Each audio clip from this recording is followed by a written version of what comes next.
So good morning again, and I want to add my thanks for the wonderful welcome we've got here. Thank you, Scott, and thank you, everyone from St. James for welcoming us here today. So I'm Nicholas Porter. I am newer to these Green Mountains than many of you, and moved up here about 2 years ago. I live in Brattleboro with my family, and we are members of St. Michael's Church in Brattleboro.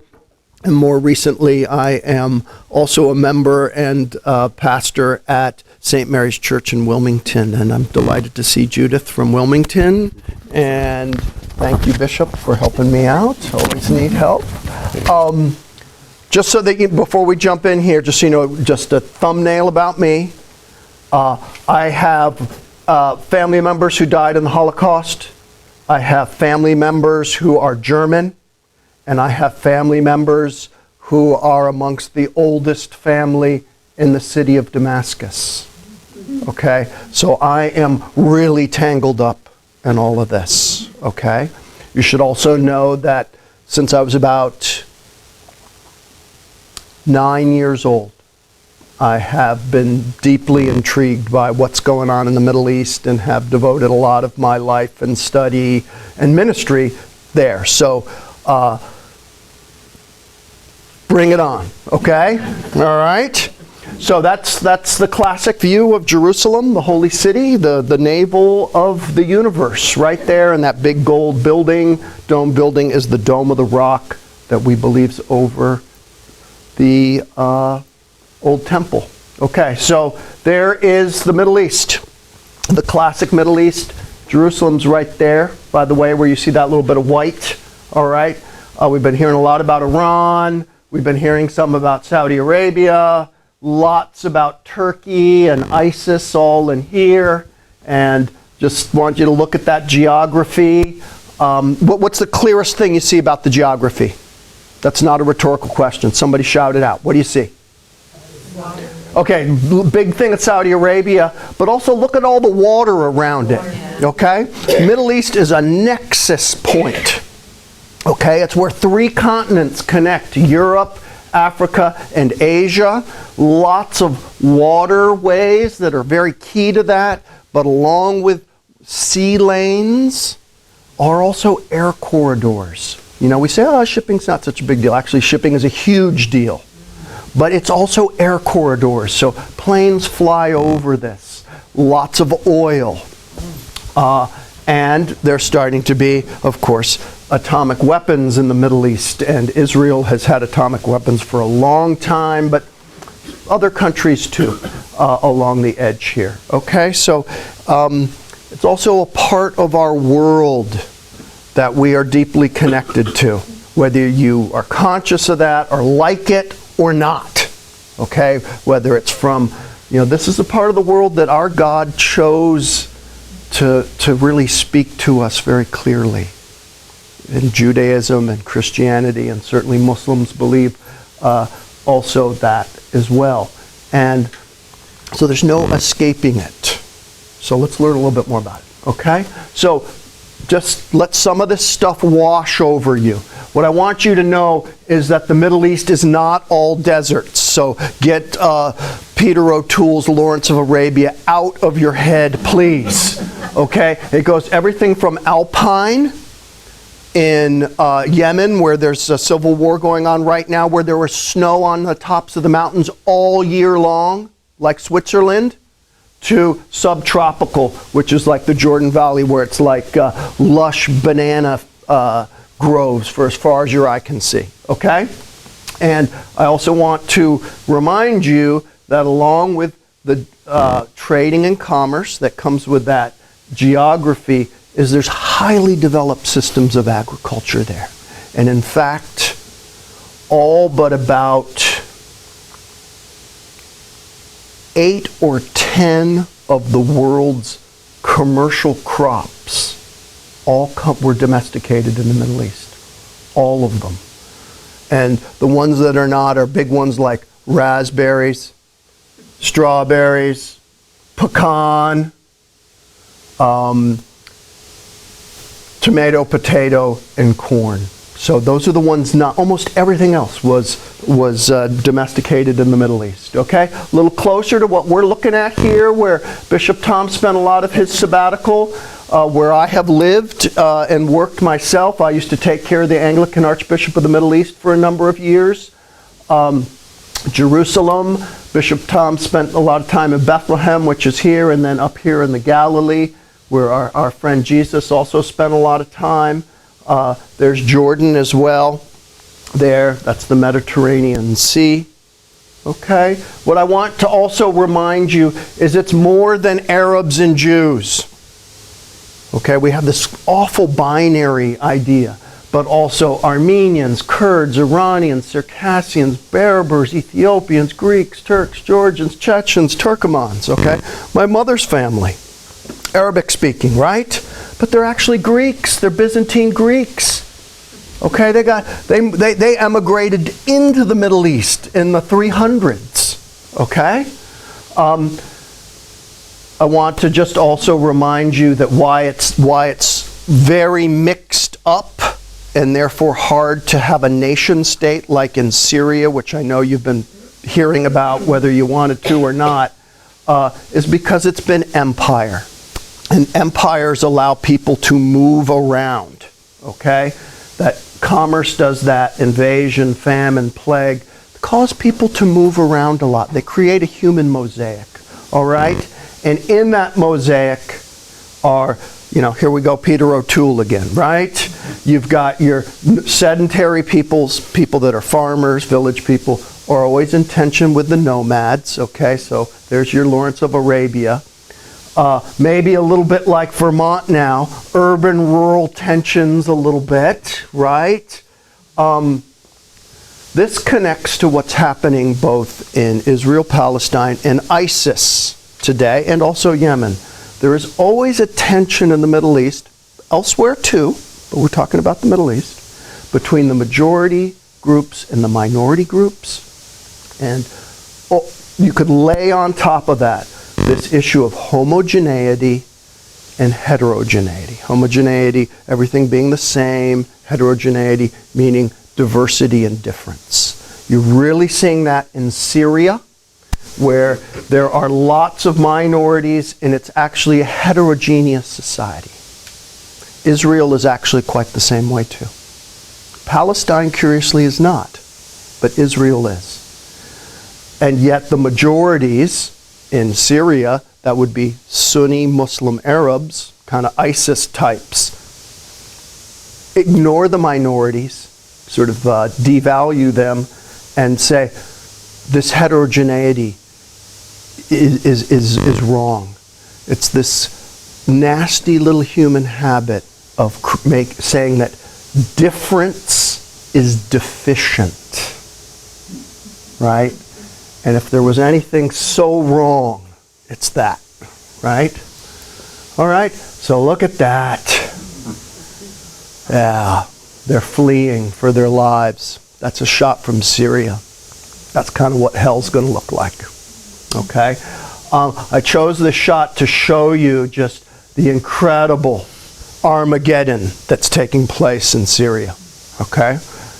All these people, they're actually Palestinian refugees from the Yarmouk refugee camp south of Damascus. Many of those people are third-generation refugees, okay? And ISIS has invaded there and just torn the whole place to pieces. Awful. Every one of those people fleeing for their life. All right? So, just connected, when you think about the Middle East, think about this crucible, this vice of poverty and war. That's what's propelling all of this. And it gets compounded when most people are under the age of 18. We always want young people in our churches, right? Problem is that young people don't know anything. Right? They do. They think they do, which is why they're attracted to extreme movements. But they are in search of meaning and opportunity, and they get desperate and they get extreme, whether they're Israeli youngsters or Syrian youngsters, okay? 40% illiteracy rate in Arab countries. Guess what it is amongst women? It's like 80%. When you cannot read, you take other people's words for things. And do you know how easy it is to be misled? Super easy. There's no cross-check, right? And there is a war basically every 10 years.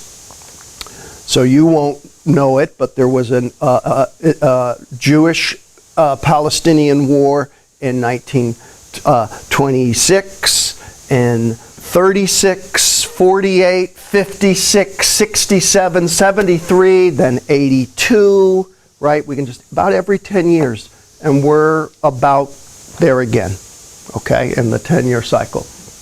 And finally, we'll look at some more pictures, but I just want you to get a little orientation here.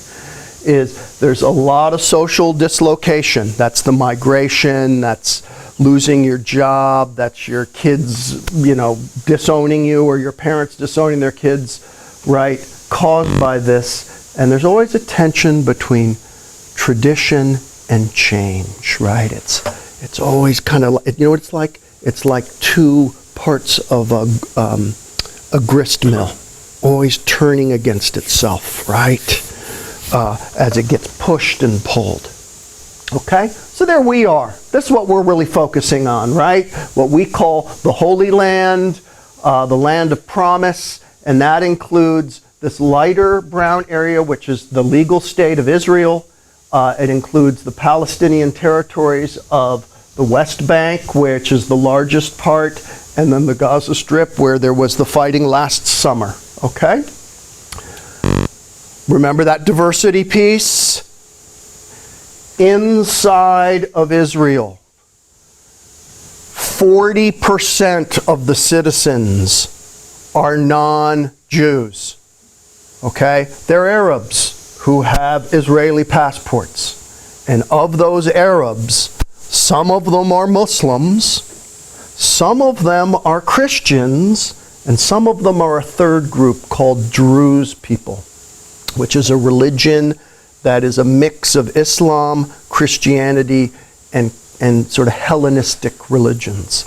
It's a closed religion, so it's secret, and only 2 people at any given time know the whole religion. Okay? They live in the north, where the mountains are, where they could be protected. Okay?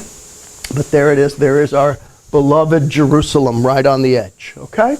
So, what is it? It's a land of pilgrims. Okay? These are crosses cut in the Church of the Holy Sepulchre on a wall where people have been cutting crosses for 1,500 years.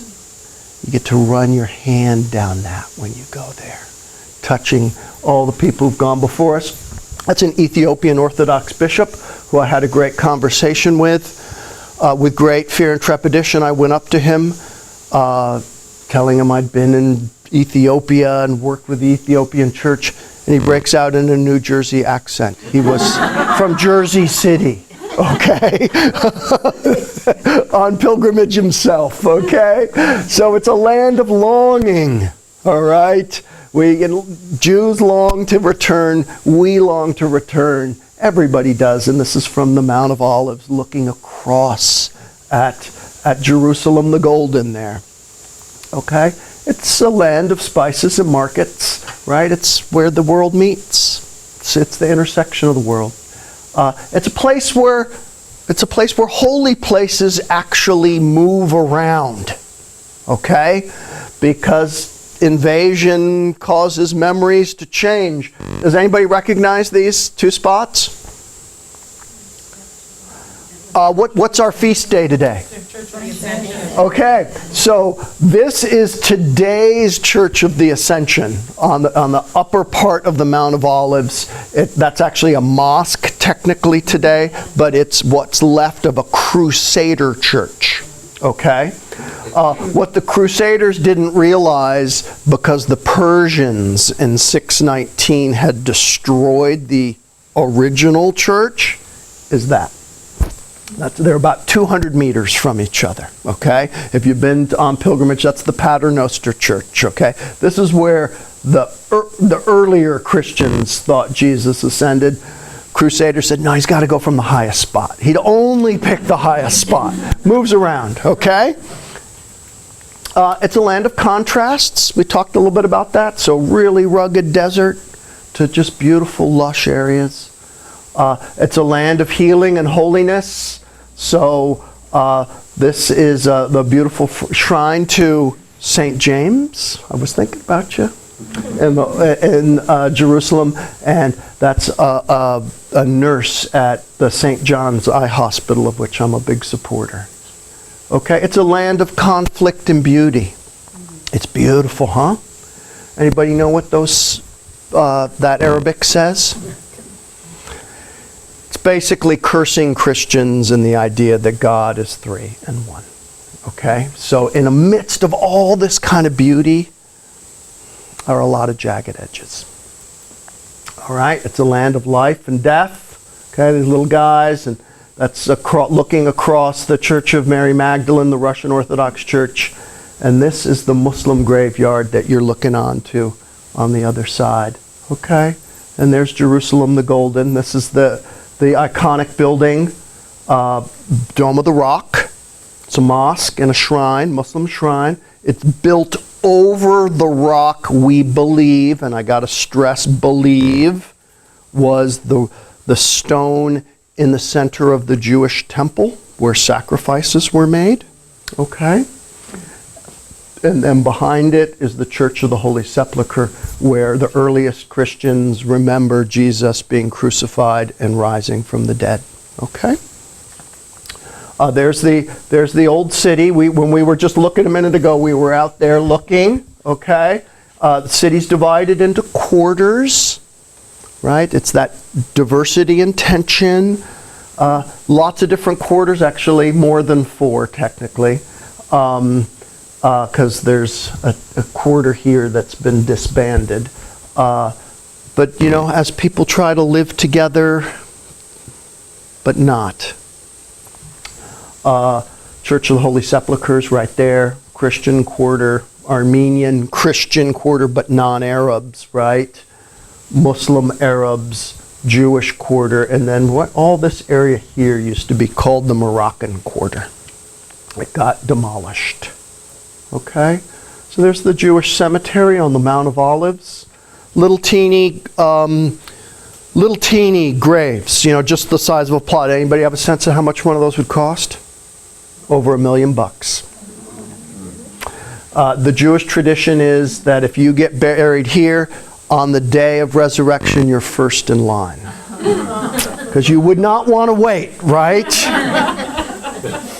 Good. You got to laugh at some of this stuff, okay? There's the Garden of Gethsemane, where we remember Jesus praying that last night. Gethsemane, anybody have a sense of what it means? There's a Q right there in the picture. Olive trees. It means olive press, right? It's at the foot of the Mount of Olives. The idea was the whole hill was covered by olive trees. They just took all the olives downhill because gravity is a big help with things, and you turned them to olive oil there. Okay? So there's a beauty of holiness. I mean, there's amongst all this stuff is just incredible, fragile beauty like that. You know, just so fresh. That tree saw Jesus. That's an over 2,000-year-old tree. Isn't that awesome? Right there. It's in the Garden of Gethsemane. Right there. Whoop, we missed something. There's the Damascus Gate. Very famous. That's the entrance to the marketplace in Jerusalem. There's the Jaffa Gate and Citadel. How old do you think the walls are? 1,500, 2,000. So the walls, many people think the walls are Jesus's walls, and earlier the walls were built by Suleiman the Magnificent in about 1560. So they're, you know, little over 500 years old. We wouldn't be the first people to say, oh, everything here stays the same. Remember those 2 churches of the Ascension? Nothing stays the same. Okay, there's Herod's Gate, where we often start our Way of the Cross walk. Okay, that's what today's Jerusalem lights look like. Peter O'Toole, Lawrence of Arabia. No, iPods, shoes with plastic soles, you know, the whole thing, okay? Kids going to school, late to work, cell phones, guys got a to-go cup of coffee there. I mean, you know, this is what life is like, all right? And I love this shot of the old city, homes in the old city, domed stone with, you know, everybody's got satellite dishes, you know, trying to make it work, I just threw that in. That's a little farther north, but to remind us that the history of this land has brought foreign empires in time and again. Who here's a U.S. citizen? Who here is a U.S. citizen? Right, if you are a U.S. citizen, you are a citizen of the empire today. Okay? We're one of those empires in there now. We don't like that language because of our early American history, but that's who we are. There's a modern carpenter in Nazareth. I was walking by. I was like, this is just too good to be true. I go in there. I was like, your name's Joseph, right? And he said, no, actually, my name is Mustafa. But there he is working away, reminding me of our friend Jesus. This is a little north of Nazareth. Isn't that beautiful? Beautiful, beautiful image of a mosaic. This is one of the few places in Israel, because this is in the Galilee, where Bishop Tom's going to talk a little more about, where time does kind of stand still, doesn't it? Right there. Just could imagine Jesus walking right down there talking about the parable of the seeds. Those are all wheat plants there in a field. That is the hanging monastery of St. George of Koziba, just outside of Jerusalem. I was just there 10 days ago. Took a group of Israeli, Jewish, Palestinian Christian, and Palestinian Muslim youngsters in there. That is one of the last 3 monasteries left in what we're going to call the Holy Land, out of what used to be 200 with 20,000 people. And now it's just sort of reduced down. What's fun, if you can see it, it's harder here. There's little rooms up there and up there for hermits who only get fed once a week. Okay? Pretty amazing place there. Love it. There's Qumran and the Dead Sea Scrolls just nearby, part of the Dead Sea basin there. Everybody remember what the Dead Sea Scrolls are? Okay, they're old versions of the Bible that show us that the Old Testament actually hasn't changed very much. And then they had with them writings of a Messianic Jewish sect, which had a lot of connections to Jesus and John the Baptist in ideas. Can't say if they were ever there. There's our Dome of the Rock. There's myself and my more beautiful wife and one of my daughters with me. There's the building. Amazing, huh? That's what's inside the building. Remember the rock? There it is. The rock is there for the temple.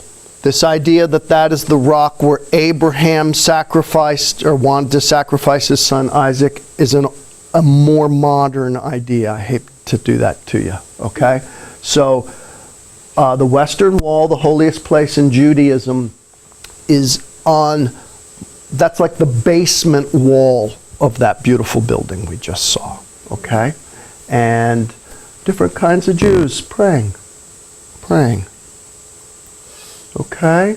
So there's where our friend Jesus walked on those stairs. Those connect the Mount Zion all the way to the Gethsemane, those olive trees.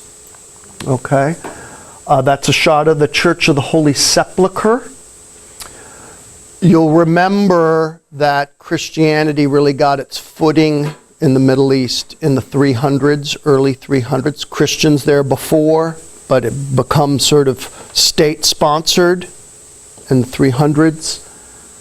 The emperor sent his mom, God bless moms, to sort it out for him. Mom, got an important job for you. Go figure this out. Tell me about this guy Jesus and what happened. She meets with local Christians who say, and she's like, well, give me the straight story. Where's all the good places? I don't see anything. I don't see any Jesus was here signs. And they actually take her to only 2 places. The first is they take her to Bethlehem, where the Church of the Nativity is. And they said, this is where, my grandfather told me because his grandfather told him because probably his grandmother told him, that kind of thing. And they took her to what had been an enormous pagan temple. And they said, underneath this temple is where, my grandfather, whose grandfather, whose grandmother, whose grandfather told me that the resurrection, the crucifixion, and the resurrection spots are under this temple. They tore them out. They did indeed find Calvary with all the footings of crosses. It was the execution spot on the way into the city, and they did indeed find a tomb that indicated attention given to it. Okay, that tomb has since been destroyed in fighting with Muslims over the years. Okay, that's the Church of the Holy Sepulchre. When I lived in Jerusalem, I could walk in there and there would be no one. Today, there are hundreds and thousands of people in there now. I'm glad of that, but it doesn't feel so peaceful there anymore. Okay? There's that edicule, what means the little house in Latin, over the nub. There's just like a little nub of that tomb left. What happened to the tomb? A Mad, his name's Hakim the Mad, in the early 11th century. Kind of like Hitler, who was part Jewish and part German and hated the Jewish part of himself. Hakim was part Christian and part Muslim and hated the Christian part of himself. So he had his army come and destroy Jerusalem, destroy the Church of the Holy Sepulchre, and destroy the empty tomb. So there's just a little nub inside there. You crawl in. You crawl in. It's that event, Hakim the Mad's destruction of the Church of the Holy Sepulchre, that is the trigger for the Crusades. Okay, it's that event. Okay? So people waiting to get in, okay? That's what it used to look like. Okay? No more. Okay? That's up in Galilee. But in this chapel, there was a closet.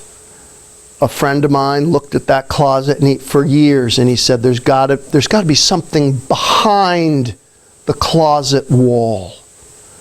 He eventually is crafty enough to break through the closet. He has to be careful because no one can know. Either that the Israeli authorities know, they'll stop him. If the other Christian churches and the Church of the Holy Sepulchre find out, they'll stop him. He was in charge of the Armenian Orthodox Seminary at the time. So he started this kind of Stalag 13 operation. No joke, where the kids would go in and they'd have little bags with dirt in their trousers and they'd go walk out. He broke through the back of this closet and started digging out to sneak out the dirt. And he found that. Okay?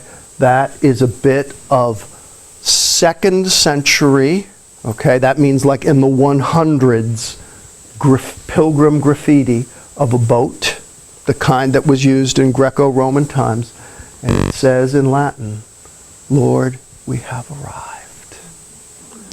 See? Those people that talked to Helena were telling the truth. Right? And he found that hidden under all the rubble and all the dirt there. So I'm going to turn this over to Bishop Tom now.